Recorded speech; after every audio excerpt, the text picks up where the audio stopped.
You say to someone, why are you feeling this way? What's wrong with you today? And they say, I am this way because of that person, because of that circumstance. What they're really saying is that person or circumstance is actually controlling my feelings and controlling my thoughts. Well, anything that's controlling my feelings and my thoughts, I'm victim to, right? So it makes sense then that when things are good, you feel good, and when things are bad, you feel bad, right? So when you start changing the way you think and feel, and it starts producing outcomes in your life, you're going to believe you're the creator of your life and less of the victim of your life. And the hardest part about all of this is just making the time to do it.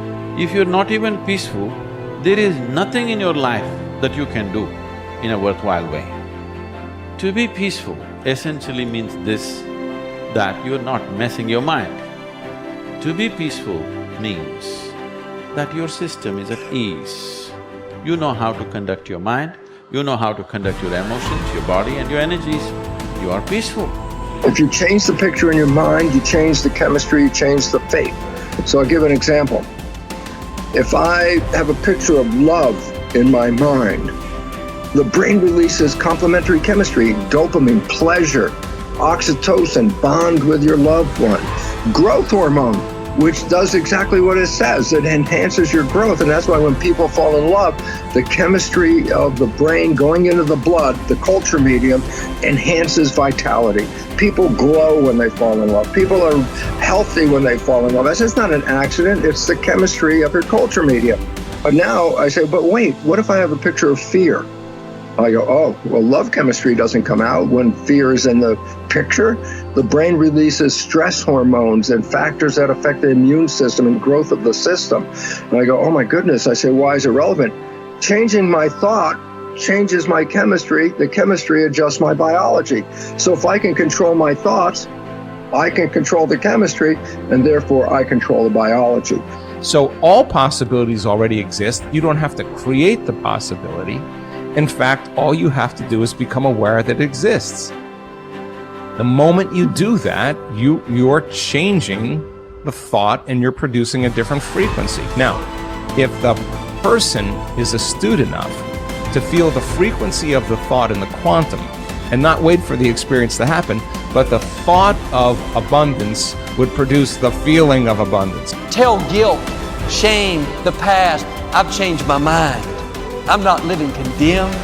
Listening to the accusing voices, I'm forgiven, I'm redeemed, restored, my future is bright. Tell lack, struggle, not having enough, I've changed my mind. That is not my destiny. I will lend and not borrow. What I touch will prosper and succeed. Abundance, overflow, increase is coming my way. Train your mind. Train your mind not to focus on the problem and make it bigger, but focus on the solution to solve it. Stay positive, stay focused, and most importantly, stay strong. The way we've been using our thoughts are not necessarily productive. As a matter of fact, sometimes our investments of our thoughts are actually counterproductive because our thoughts create a reality that we then have to overcome. So basically it says that we must start to become aware of our thoughts. And why is this important? Because thoughts represent units of energy. Every time you have a thought, you use energy.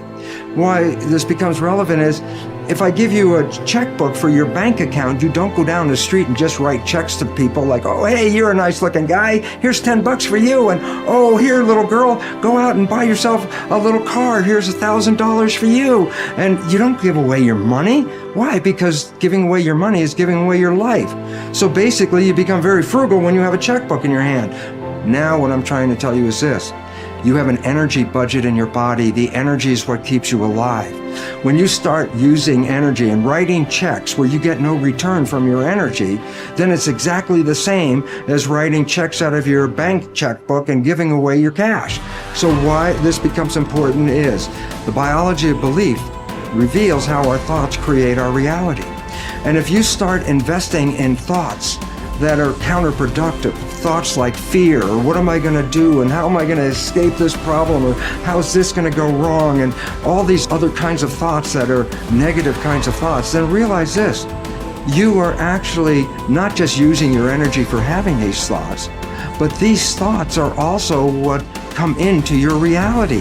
What you focus on with your thoughts, your brain will manifest as reality. James from Harvard said, believe and your belief will create the fact. All things are possible if you believe. Well, you know, I studied for a long time. I started to study this book, Think and Grow Rich. And he talks about belief in here. He says, you're not ready for what you want until you believe you can get it. I found that the only two sources of reference we could go to find out anything about ourselves is science and religion. They all say you've got to believe.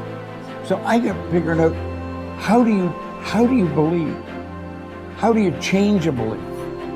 Interesting subject, because I'm going to tell you something. Your results are nothing but the manifestation of your belief system.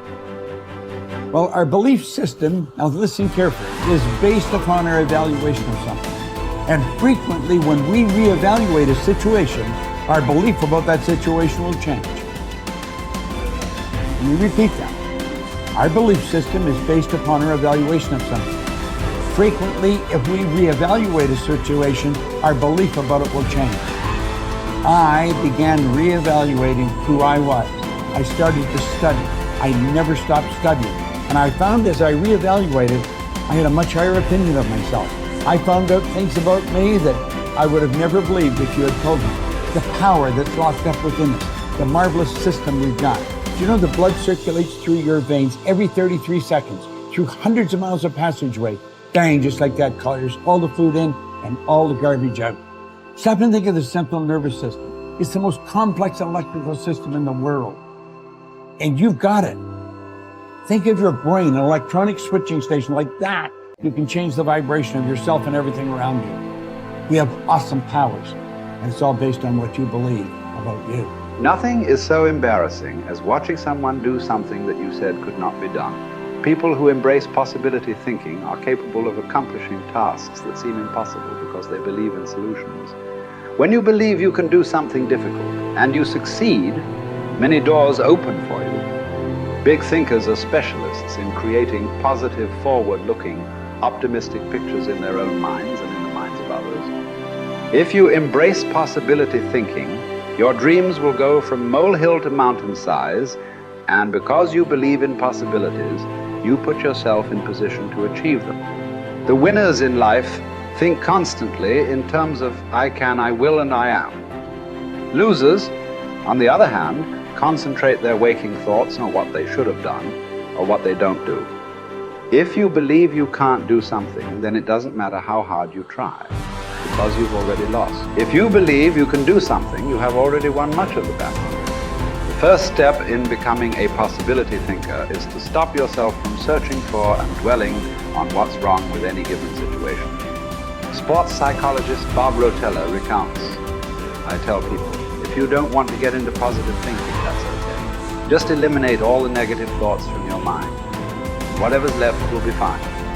If possibility thinking is new to you, you're going to have to give yourself a lot of coaching to eliminate some of the negative self-talk you may hear in your head. When you automatically start listing all the things that can go wrong or all the reasons something can't be done, stop yourself and say, don't go there. Then ask what's right about this. That will help to get you started. And if negativity is a really big problem for you and pessimistic things come out of your mouth before you've even thought them through, you may need to enlist the aid of a friend or family member to alert you every time you utter negative ideas. One of the best ways to cultivate a possibility mindset is to prompt yourself to dream one size bigger than you normally do. Let's face it, most people dream too small. They don't think big enough. Henry Curtis advises, make your plans as fantastic as you like, because 25 years from now they will seem mediocre. Make your plans 10 times as great as you first planned, and 25 years from now you will wonder why you did not make them 50 times as great. If you push yourself to dream more expansively, to imagine your organization one size bigger, to make your goals at least a step beyond what makes you comfortable, you will be forced to grow. And it will set you up to believe in greater possibilities. Most people want their lives to keep improving, yet they value peace and stability at the same time. People often forget that you can't improve and still stay the same. Growth means change. Change requires challenging the status quo. If you want greater possibilities, you can't settle for what you have now. When you become a possibility thinker, you will face many people who will want you to give up your dreams and embrace the status quo. Achievers refuse to accept the status quo.